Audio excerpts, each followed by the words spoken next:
Mullingar General Hospital, another example, I think, of the exasperation of members about accident, emergency, overcrowding on wards, shortage of staff. We're holding a lunchtime protest here today. It's a poor day, but the members have come out. We'd obviously like more public support because the hospital is in a very bad state. There's not enough beds, there's not enough community services. It's another example of what's happening throughout our health system at the moment. Today we had a report come out from the EU. The Irish Health Service has slipped to 22nd in Europe from 14th. That's an example of underfunding over a number of years, damaging patient care, extending waiting times, understaffing. So look, the campaign continues. It'll continue until we rid ourselves of A&E overcrowding, extra trolleys on wards, compromising the care of everyone. It's got to stop. Our members are saying stop. The public hopefully will say stop in greater numbers, and the government will have to listen very soon.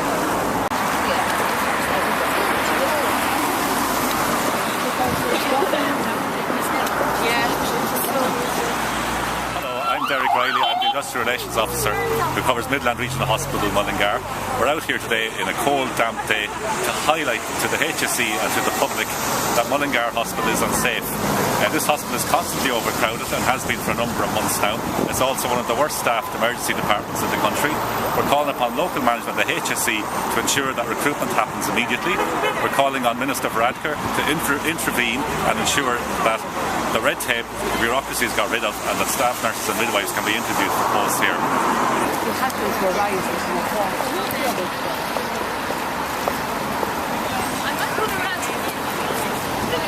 Mahan here, President of the INMO, and I'm here today supporting nurses from Midland Regional Hospital in their lunchtime protest against ED overcrowding.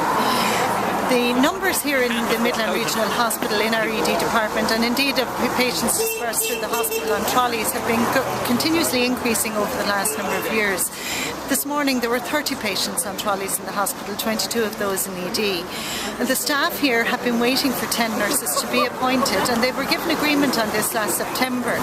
And we're also here today calling on step-down bed facilities to be opened in the local area. And as has become the norm, we are having lunchtime protests, and we are going to keep the ED agenda, or the ED crisis, high on our agenda into the future. And we would ask you that if there is a protest in your area, that you'd please all support your colleagues and support them throughout the country when our protests are going on.